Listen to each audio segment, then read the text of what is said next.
arrive at the part most people really hate: wiring. Most people are scared to death of it. You look at this and say, oh my goodness, what a pile of spaghetti. It's just a bundle. And if you look at it all at once, it looks that way, and you can't make sense of it all at once. But if you break it down one wire at a time and you say, oh, that wire does this, this wire is for that, that goes to the fuel pump, that goes to the accelerator pedal, it all starts to make sense, and you hook up one wire at a time. You don't connect more than one wire at a time, so it all makes sense. If you're really intimidated and you just don't want to do it, then buy a harness from somebody like Swap Time, get a standalone harness, and they make it super easy. You'll only have a few connections to make, and they label everything very well. So that's probably the way for the average person. If you want to learn how this works and you can read diagrams, makes it way easier. If you can't read diagrams, get yourself some diagrams and start working through it, and you will figure it out. Basically, wiring is like plumbing. If you look at a wire, it's like a piece of pipe. It runs water or it runs electricity from one point to another.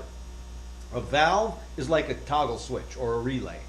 A transistor is a remote switch. A capacitor is an accumulator. A diode is a check valve. It's all fairly simple like that. So it is good though to keep track of things, and so when I took this harness apart, on the end where it went to the body control that I wasn't going to use anymore and the fuse block, I labeled each and every one of these little tags on here with what it's for. I list what it's for and the circuit number, so I can go back and look that up on my diagram, which is where I got that from. That'll help me a ton down the road, making sure I connect everything. There are a number of wires that I'm not going to ever use again, things like air conditioning, cruise control, and all of that. I trimmed all those wires back here in the harness, but I leave a pigtail coming off of the computer. Another thing I did is I trimmed every one of those wires to a different length. So when I bundle them, they're at different lengths. They won't touch ends together and cause a short circuit or a false signal. So just by separating them that way, I don't have to heat shrink the end of every wire. But I will be wrapping this all up and dressing it up when I'm done. Basically what I have here is I have the factory ECU harness. I've got a harness that comes from this little fuse block here, and it has connections for power. This basically is all the power connections to the ECU, and it has fuses and relays. Also has a fuel pump relay. Wire goes back to the fuel pump. I have another small harness here that comes from under the dash area. This has the gas pedal, the check engine light, a couple of power wires like the signal to say yes, I want you to turn on the computer. That's my ignition signal. Has a ground, and it has the check engine light. So those are all in this little harness, which I'll be connecting to these wires. And I've got a little piece of harness pulled out to the side here. This is all the wires for the gas pedal. There's 6 wires, and there's 6 wires on that, and the colors match, so I'll get those together. What I plan to do here is I'm going to solder and heat shrink just about all the connections. I don't want to use crimp connectors on something like this. There's too many places, too many points of failure. Solder and heat shrink is guaranteed. It's going to stay. Where I do need a connection is like where this harness has to get shortened. I'm going to get rid of the connector. I don't have to match this, and I have some Deutsch connectors, which you can get from Summit or anybody, and crimp those on. You can also solder the pins on and make connections where I can unplug this little harness if I have to. So that's going to get me all together. So it's a matter of connecting these few harnesses together. And also have a little harness here. This comes off my fuel pressure sensor. There's wires here. There's 3 wires. There's a plus, there's a ground, and there's a signal. Plus is 12 volt. And that's all listed on the diagram for the ECU as the fuel pressure feed positive, fuel pressure low side signal, and fuel pressure signal. That'll take care of all that. So now that I have things bolted in place, I can start connecting wires and not have all that extra. I can come back so I don't have a lot of extra wire looped up in here, and I can dress it all up. So that's the next part of this monster. Frankaru needs a nervous system, and without that, it's not going to do anything. So in order for it to live, I've got to start on that now. So that's where I begin. I have a couple of other things here that I have to move.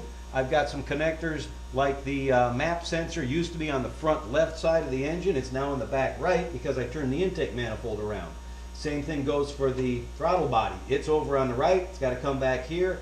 And the wires to the alternator are a little short. I just got to lengthen those. So those will all get spliced, lengthened, and run to their proper locations.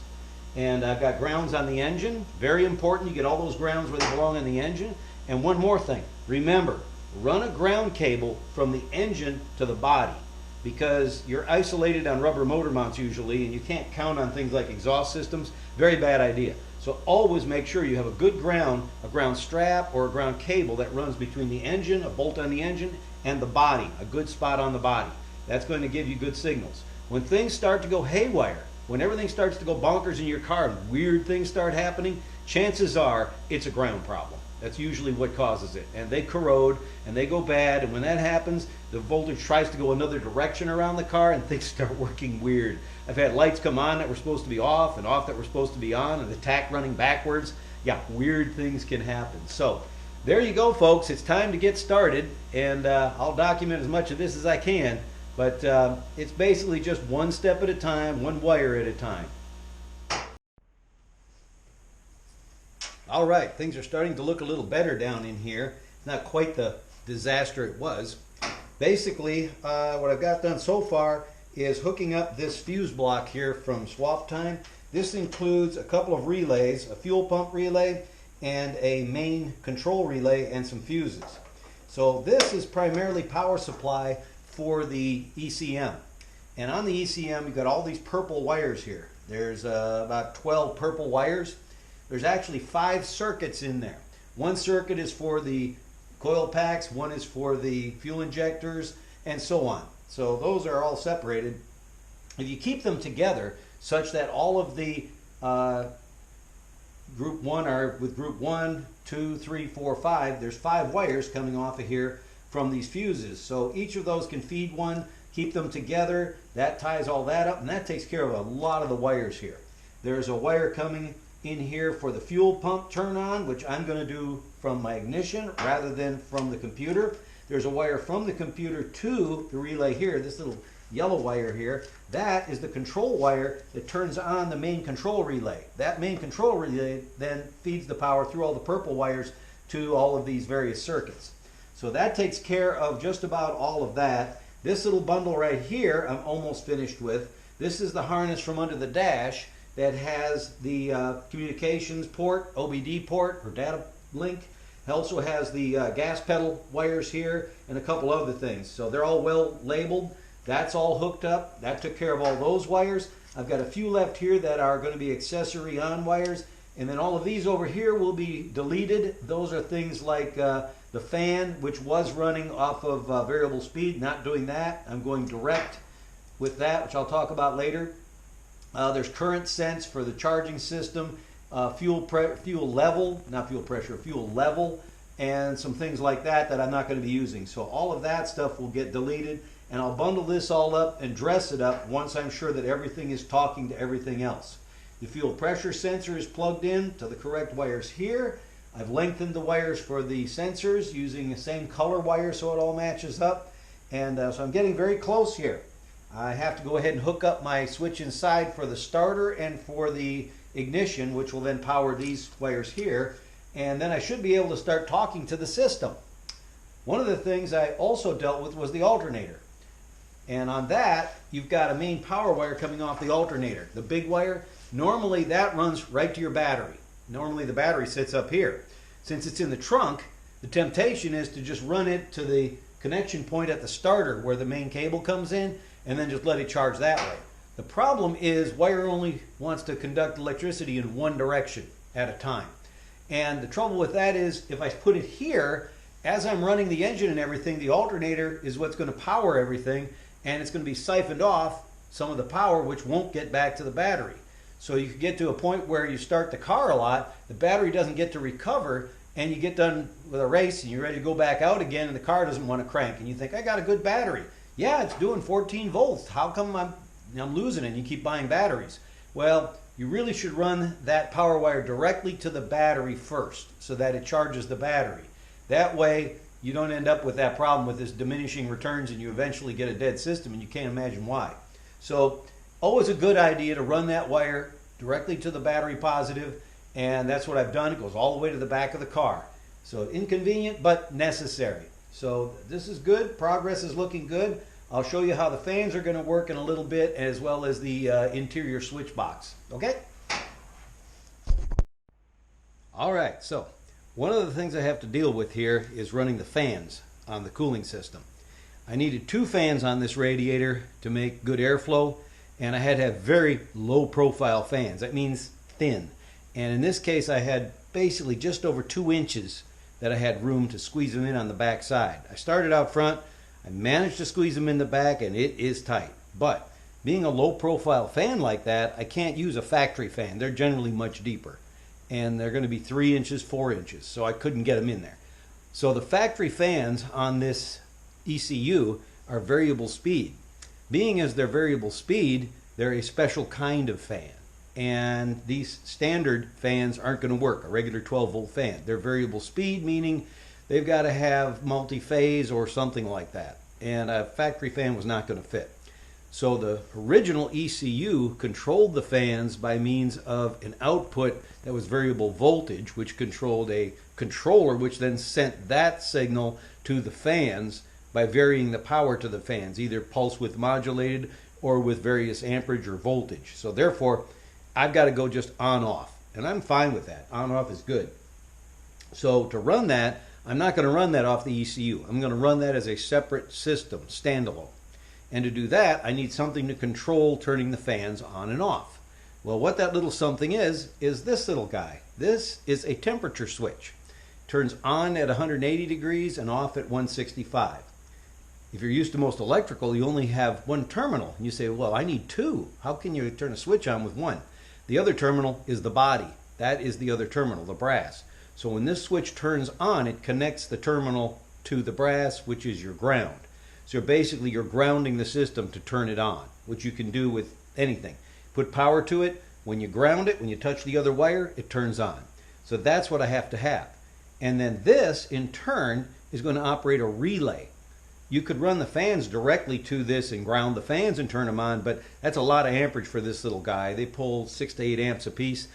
That's pretty hard on the switch and might melt it, and it's just not reliable. So instead, I'm going to run this to a relay. And then what will happen is the relay will get its power from the ignition on off. That simply powers the coil to the relay, which is not a lot of current, and this can turn those 2 coils on and off because I'm going to use 2 relays, 1 for each fan. And then each one will also have its own fused supply, which will mean if I blow 1 fuse or blow 1 fan, I don't lose everything. Okay? So that power comes directly off the battery through a fuse to the contacts on the relay. The contacts run the fans. This runs the coil. So when I run this wire back inside the car to the relays, I'm going to go ahead and ground the relays with this. And then when I turn the key off, the fans go off. The reason I want that and not just let it run until it cools down is because in rallycross you're starting and stopping a lot. That means a lot of starts. It's hard on the battery, and letting the fans run in between, you'll get in the car and you ain't got enough grunt to start the car again. So it's better to just shut them off when you stop. That's a safety. I have had them with a separate switch that I can turn on and off, but that's really dangerous. And if anybody who's done it, you've forgotten. And I've forgotten. And you come back in from a run and the car is just screaming hot. So bad idea. You really want to go ahead and make this thing turn on and off automatically. So that's how I'm going to do it. The question is where to put this. Well, the water pump here is where I want to go with it, and the return side is where the thermostat is up here. So on this water pump, it has 2 passages, a lower one and an upper one. The lower one is coming out of the pump, supplying to the engine. The upper comes back from the heads and comes back to the thermostat, to your radiator. So I don't want to catch the water going in. I want to catch the water coming out for the temperature. So I need to put it somewhere in this upper casting area. And the thing with that is, it's not very deep. That little passage is not real large. And if I thread this in, this bottom sticks in too far, it's going to bottom out. And it's also going to block a lot of the flow. So I really don't want to do that. But I do want it to get the water temp. So what I'm looking at instead is I can use a little bushing here. This is just a 3/8 to 3/8 bushing. I can thread it in here, and now the only thing that's going to stick in is maybe just the bottom of that. And the temperature sensor's up in there. Only problem with that is if I put it in vertically, I'm going to have an air pocket, and that thing will never get the water temp. So I need to put it in either from the bottom or from the front. And I'm looking at that and saying, in this passage here, where do I have room for that? Probably right about here. You can't really see it, probably just down from here, right about over here, or on the other side here. I think I'll show it to you on a bare water pump. Hang on a second. So here's that water pump casting I was talking about. Here's your thermostat, and this is the passage I have to use. This area is kind of blocked by that idler right here, so I can go in here, and that would have a problem with the air pocket. So I can go in like this way, or I can go in over here on the other side like that. So one of these spots I have to drill and tap and mount this guy in here, and that way the water will get to it. It won't get an air pocket in it and all that. I can't go in from the bottom because this is that lower passage I was telling you about. That's where the water comes into the engine here. Turn it around. Into the engine here and out here. So it's coming in through the bottom of the pump here, back here to the thermostat. So going to the bottom isn't possible because the other passage is Siamese right up against it. So that's my spots, here or here. So I'm going to pick one of those, drill it, tap it, seal this up, and mount it in there. And then I can get to wiring those fans up. One more thing. And there it is, right there. So that should give me good access. I can put a terminal on the front of it. It's out of the way of everything, and it's horizontal, so it won't get an air bubble in it. So that's ready to go ahead and get hooked up to the fan relays. Okay, so I'm going to go over a couple of things here I'm working on. One of the first things is electrical. Have good tools. One of the things you got to have is a good stripper. And I really, really love these. This is a Paladin Tools Strip Axe Pro 6. You've got the type that also separate with the slots and grooves. With these, you don't have to worry what size wire you're working on. These things can go all the way from 30 gauge down to about 6 gauge. You just stick it in there, squeeze, and bingo, you got your strip. And it has a cutter on it as well. You can slice with it. So these things, phenomenal, work for years and years and years without getting dull. I love them. You need a crimper. When I'm working with solderless terminals, I love these guys right here. These things with the long handles, lots of leverage. They got the dimple in the back. They squeeze the back of the terminal and dimple it in. And now everyone tells you do not use these on insulated terminals. And I say BS. Man, the other kind that just squeezes to try and protect that insulated terminal, the plastic on there that just squeezes it, I have had those things fail no matter how good you think you got it. It just doesn't do it like the dimple does. And I use them even on insulated. People are probably going to throw a fit, but dang it, it works. And I just know what works is what I want to use. When you're doing a little fancier terminals here, having Molex or other terminals, the Molex crimpers are fantastic. It's a ratcheting crimper, so it won't let go until you've made the full crimp. This one has 2 sizes on it, and they will do a lot of different kinds of terminals, Metra packs, all kinds of things. These are another great tool to have. None of these are cheap, but boy, they're worth it. Saves you aggravation. You also got to have a soldering iron. I use soldering pencils, or I use the iron on the heavier stuff because you got to have more heat. And what I'm working on, like I said, is that switch panel. So this is the switch panel that's going to go inside the car. It's got my ignition power, my start, and then accessories over here. To power this, I need to run things through fuses. So I just happen to have this Bussmann fuse box that came off of another harness, race harness. And man, this is a sweet piece of kit. It's nice. So I took it apart, I gutted it, pulled all the terminals out of the back of it that were in it, and I'm reusing this. This is nice. So it has fuses over on this side and relays on this side. Your power comes in on the AA, it comes out on the A terminal. There's 10 fuses. You have, I believe it's 5 relays on here. And the relays, the way they work, grab one of these out, is they're fairly universal. These are used in cars and things all over, a little relay like this. And the way this is set up is that on here, this is going to plug in like that. On the lower right terminal is going to be one side of your coil, and the upper left is the other side of the coil.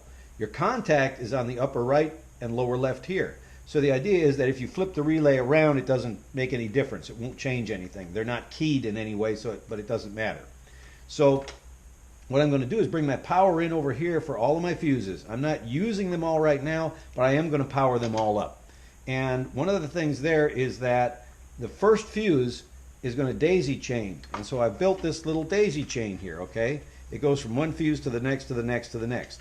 The big power wire coming in is coming off the starter. This is my main power, and this is a 12 gauge.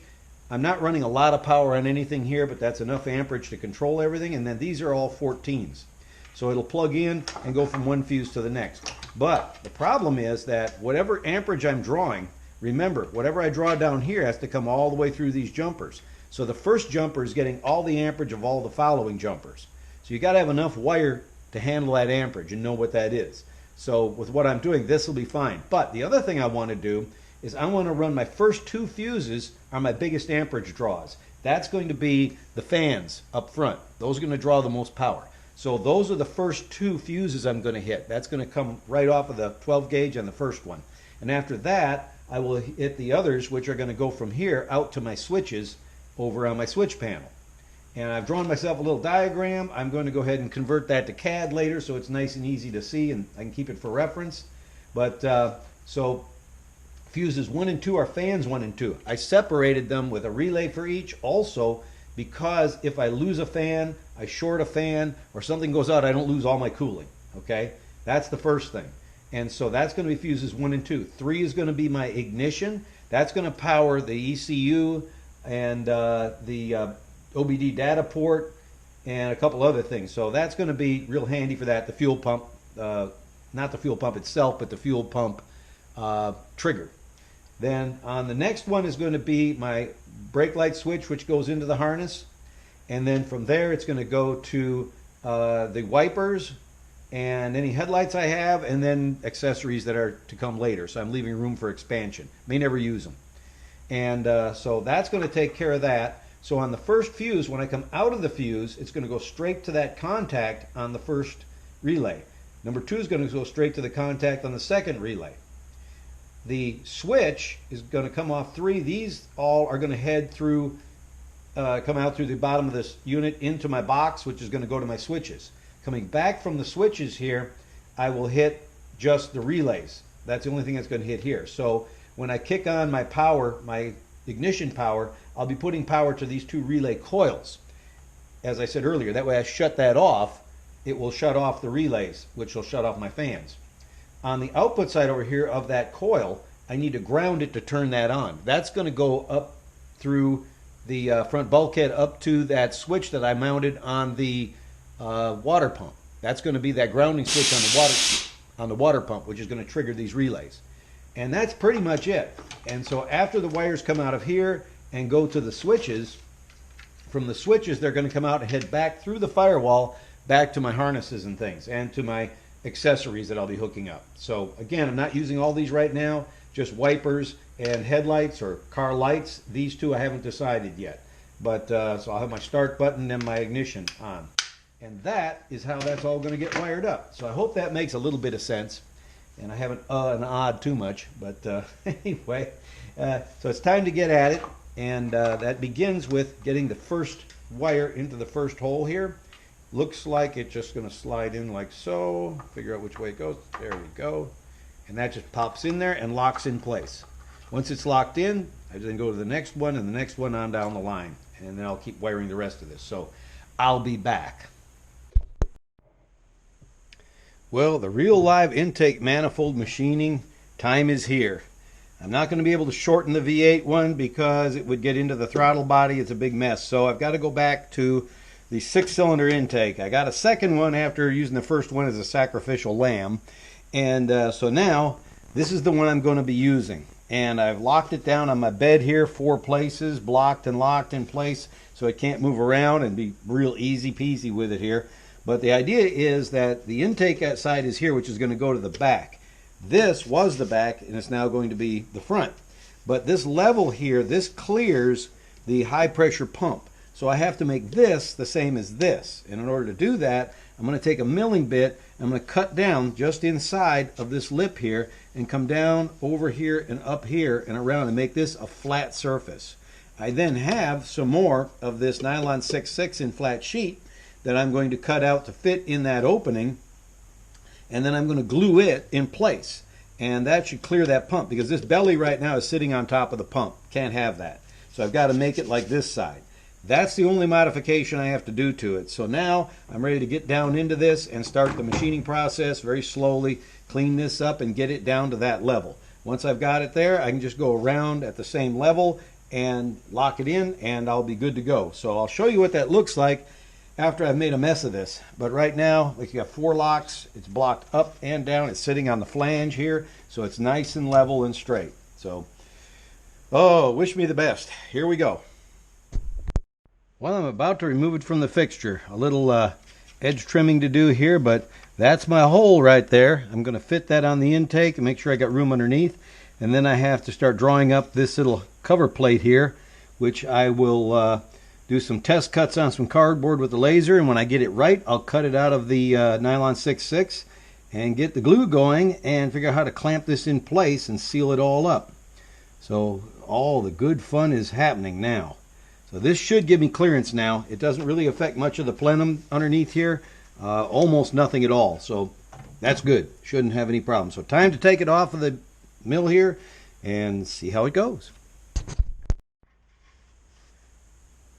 Not quite so fast. I forgot something.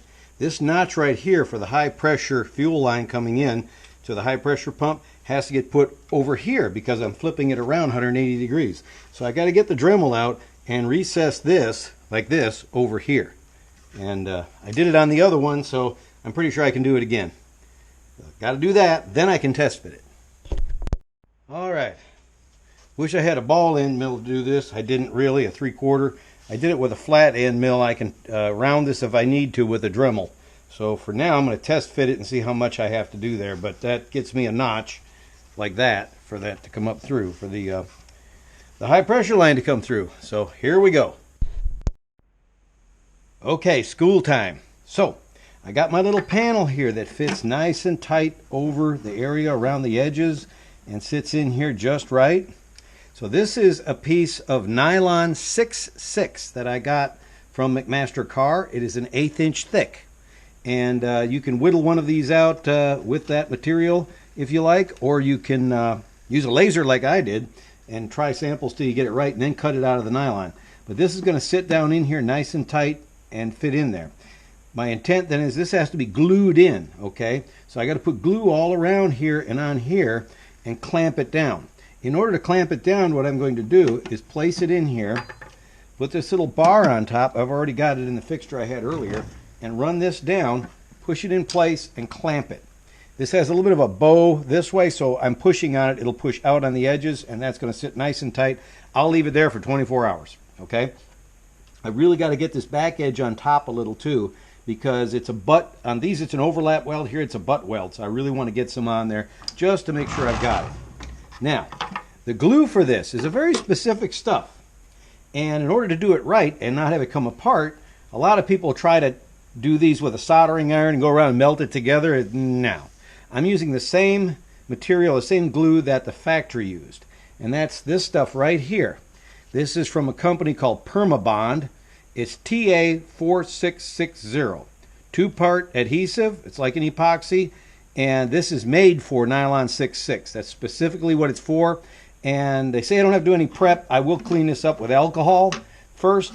But when you have this little applicator comes separately. It's about 40 bucks for the applicator and 30 for a tube of this. Way more than enough. This little nozzle comes with it on the end. And what it does is it's got mixing vanes inside. So as you squeeze it and it starts to come down, it's going to do the mixing for you. Of course, once it's done, you got to throw the tube away. You can get more of those. But then you can put the cap back on the tube and save what you have left. But this stuff here is exactly what you got to have. I got it from a company called Chemical Concepts, and that's my source. So anyway, this is how to glue this together, and I'm going to leave it sit, and then this will all be recessed so I can get it onto the engine permanently like. Okay, so got to do some cleaning and some gluing and leave this thing sit overnight. Okay, everybody, it's come down to this moment. The first attempt to fire the engine up. Question is, will Frank's heart pump? Don't know. A lot of ifs, ands, and maybes. Hopefully the computer's alive. I have checked all the sensors that I can that will talk to me without the engine running. And there are some that won't, and I'm told they won't until it's running, so we'll see about that. Things like the gas pedal and the mass airflow sensor. I did crank it around until I had oil pressure with no spark plugs in it. So I did that and made sure I got some oil pressure built up, filled the dry sump system up. So I've got about 20 pounds of pressure while it's there we go, 20 pounds of pressure while it's cranking. So it's a big if and maybe. There's a lot of things I'm not sure of, but this is the very first attempt. All I'm looking for is that it tries. And if it tries, that means that the computer's alive and at least I got a shot. And if it starts, well, hallelujah. But it's a long shot. I have fuel pressure. I'm running off of a jump box, so I may not have enough to actually fire it up. We'll see that in a moment. So here goes nothing.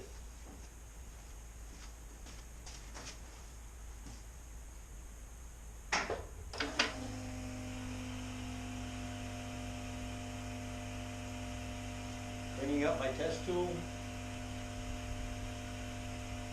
Oh, baby. I'd like to be able to read sensors if anything happens. Okay, it's coming alive. Let's try it. Here. Well, obviously it's going to need more jump. So I'll go get some battery on it and I'll be back to try it again. All right, everybody, attempt number 2. I've got a real battery in it this time. Instead of my little jump box, that was really taxing it. It didn't like that. So we'll try again with a real battery. A lot more juice this time. I'm just looking to see it do something and act alive. So I'm going to put the fuel pump relay back in. I got the power on. There we go. And okay, here goes nothing. Number 2.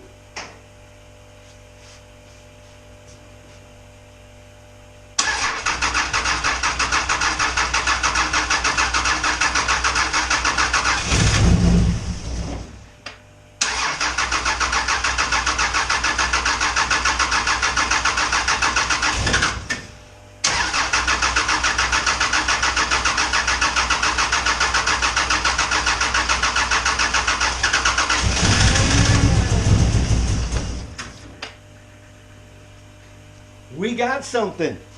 Hooray. Well, you heard it run a little. It's trying. Awesome. Awesome. We'll try it once more. There's some things going on, but at least it did fire a bit. I'll try it once more.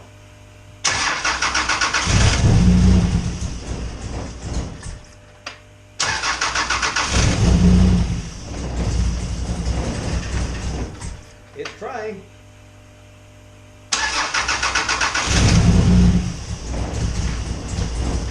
Oil pressure.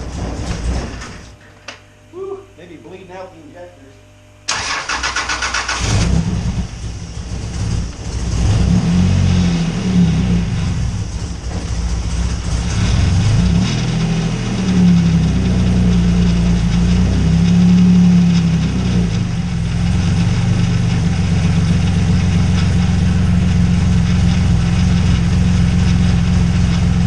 Pounds of oil pressure. Woohoo! It lives! Frankenstein, it's alive! Yes! Baby! I have no throttle control, but this is a big jump. Wow! Wow!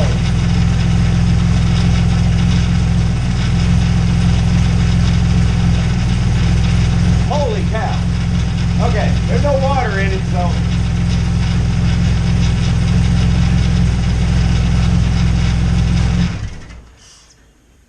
yes!